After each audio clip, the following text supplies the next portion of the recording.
안녕하세요. 예배하는 구독자 여러분, 예배에 관한 아무 말입니다. 예배당과 그 안에 있는 가구와 기구들은 그리스도교 신학이 오랜 세월과 시간을 거쳐서 공간 안에서 구현된 것들입니다. 그렇기 때문에 예배당을 살펴보는 것, 예배당 안에 있는 것들을 살펴보는 것이 그리스도교 역사와 또 신학을 살펴보는 일일 수도 있겠다 해서 준비한 컨텐츠, 예배당에 이거 왜 있지입니다. 오늘은 교회당 안에 있는 장의자로 아무 말 해보도록 하겠습니다.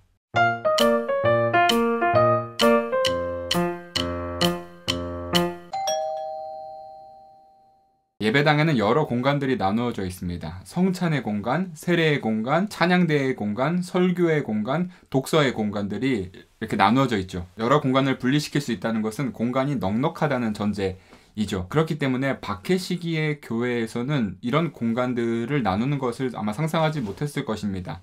박해 시기의 초대 교회는 임시로 마련된 공간에서 예배를 드렸습니다. 대체로 가정이었을 테고요. 그리고 아직 그리스도교 예배가 예전적으로 발전되지 않았기 때문에 예배당 안에 공간 구분이 그렇게 뚜렷하게 필요 없었을 것입니다. 그런데 4세기에 콘스탄티누스 황제의 밀라노 칙령으로 인해서 그리스도교가 합법화되었고 또 제국의 옹호 아래서 로마, 예루살렘, 콘스탄티노플, 베들레헴 이런 곳에 거대한 예배 건축물들이 들어서게 됩니다.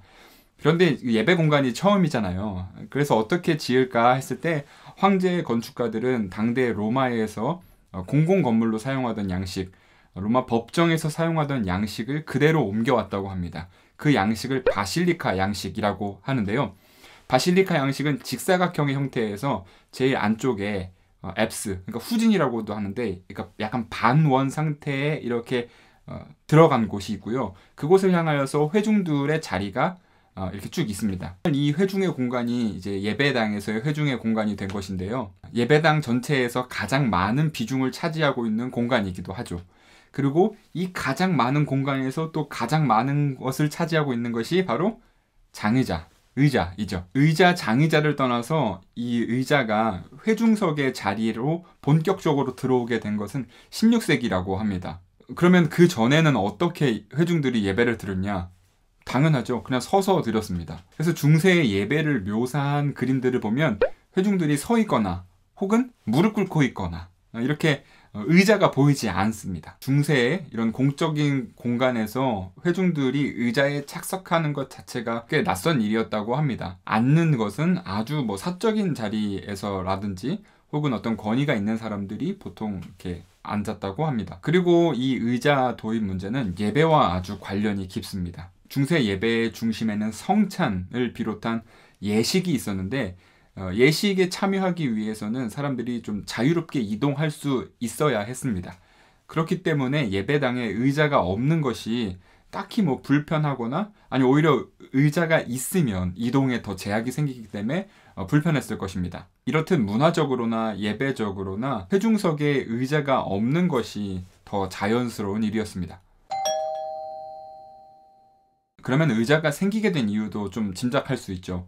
예배 중심이 성찬, 예식에서 설교로 넘어왔기 때문에 그렇습니다. 16세기에 종교개혁이 일어나게 되면서 개신교 그룹, 그러니까 프로테스탄트 그룹에서는 왜 자신들이 교황청과 갈라서게 되었는지에 대해서 끊임없이 설명했어야 하고 또 이들은 만인사제설, 만인제사장 이런 교리가 있었기 때문에 일반 회중들도 제사장으로서 부름을 받았기 때문에 이들도 성경과 교리에 대해서 자세히 알아야 한다 해서 강론, 그러니까 설교가 예배에서 아주 중요한 부분으로 자리를 잡게 된 것이죠. 그렇게 설교가 길어지게 되면서 회중들을 자리에 앉혀놓을 필요가 있게 된 것입니다. 그런데 재밌는 것은 이런 모습을 보는 가톨릭도 여기에 대응하기 시작했는데 이제 가톨릭도 자신들의 교리를 지키고 내부적인 교리들을 강화하면서 또 강론이 길어지게 됐다고 합니다. 그러면서 가톨릭 교회 안에도 의자가 본격적으로 도입되기 시작했습니다. 뿐만 아니라 프로테스탄트에서는 그 가톨릭과의 차별성을 두고 또 구습이라고 여겨지는 것들을 단절하기 위해서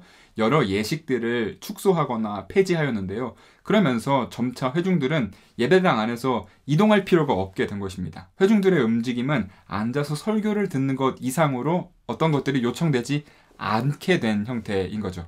좀 나쁘게 얘기하자면 이제까지 몸으로 참여하던 회중이 앉아서 듣는 청중 관중의 역할이 된 것입니다. 그렇게 의자가 예배당 안으로 들어오게 되었는데 이 의자는 교회의 상황에 맞게 여러 형태로 변형이 됩니다. 가톨릭은 일단 예배당 안에 여러 아름다운 장식들이 있었죠. 바닥도 그렇고 벽면도 그렇고 그렇기 때문에 크고 길고 높은 의자를 싫어했다고 합니다. 그것들을 가리기 때문에.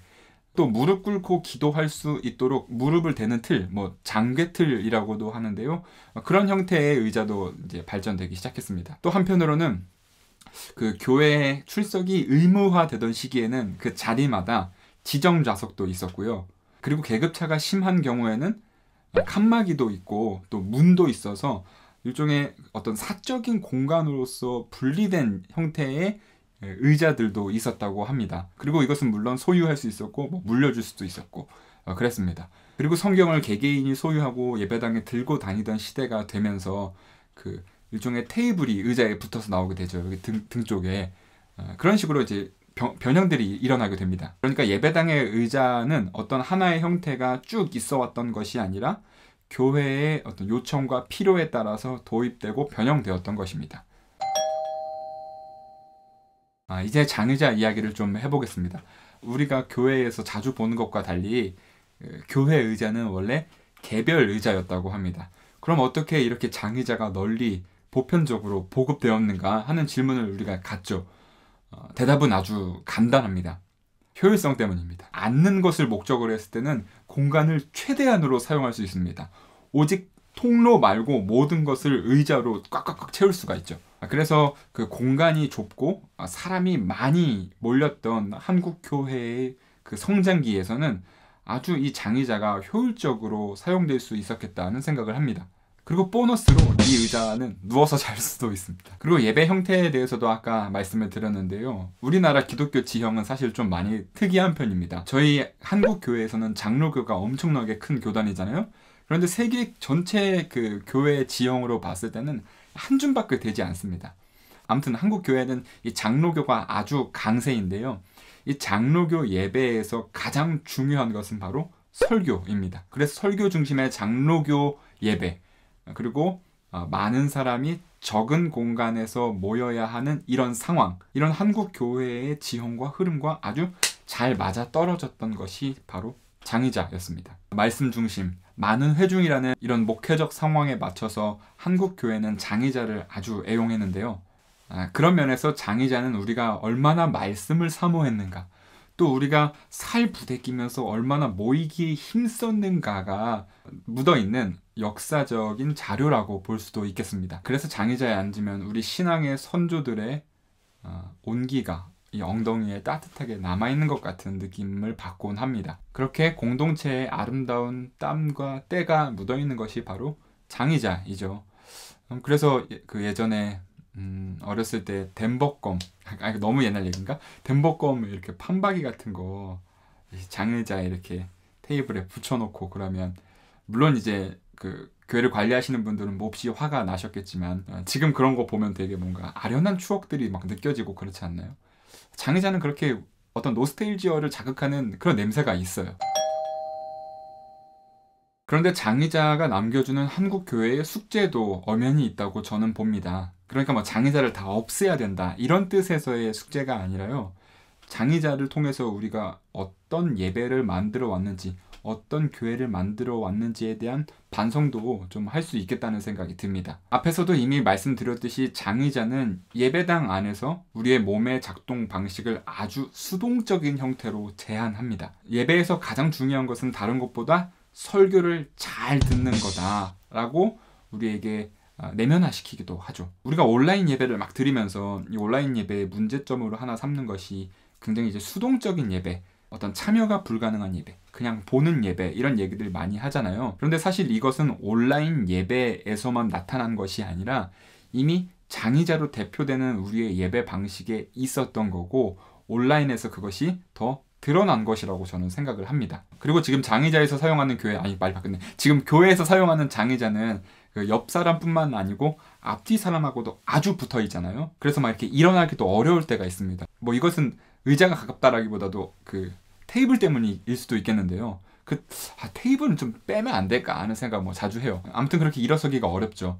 그래서 성찬의 형식도 약간 변형이 된 겁니다. 원래 성찬이라는 것은 우리가 믿음의 고백과 결단을 가지고 앞으로 나아가서 주님의 몸을 모시는 형식이었는데 일어나기가 불편하고 사람들이 이제 좁은 통로로 왔다 갔다 하는 것이 어렵기 때문에 이제 장로님들이 혹은 또 다른 그 집례자들이 이제 성찬을 이렇게 가져다 주죠. 그렇기 때문에 성찬마저도 회중이 앉아서 참여하는 아주 수동적인 형태로 굳어지게 되는 것입니다. 회중이 그저 앉아있는 관중, 청중이 아니라 예배의 참여자가 될 수 있도록 돕는 가구 배치는 무엇일까? 혹은 예배는 어떤 형태가 있을까를 우리가 고민할 수 있죠. 그리고 무엇보다 앞으로 우리에게는 이전처럼 옆 사람과 따닥따닥 붙어있지 않으면 안 될 만큼 교회가 미어터지는 상황은 돌아오지 않을 수도 있습니다. 슬프지만 현실이 저는 그렇다고 봅니다. 많은 사람들을 좁은 공간에 앉혀놓기 위해서 가장 효율적이었던 그 장의자는 코로나19로 인하여서 많은 사람들이 어느 정도 거리를 두고 앉는 것이 필요하게 될 때는 그 넓은 공간을 가장 비효율적으로 사용하는 의자가 되기도 했습니다. 그리고 우리 사회의 인식도 예전처럼 이렇게 살이 맞닿는 것에 굉장히 이제 민감하고 불편해하기 때문에 장의자 안에서도 이제 굉장히 좀 거리를 두고 앉는 편이죠. 그리고 저는 그 장의자가 갖고 있는 한 가지 문제점이랄까요? 그것은 장애인들에게 굉장히 불친절한 의자라는 것입니다. 왜냐하면 장의자의 세팅 자체가 통로 이외에 아무것도 남겨놓지 않기 때문에 휠체어를 타고 들어오시는 분들이 앉을 공간이 없어요.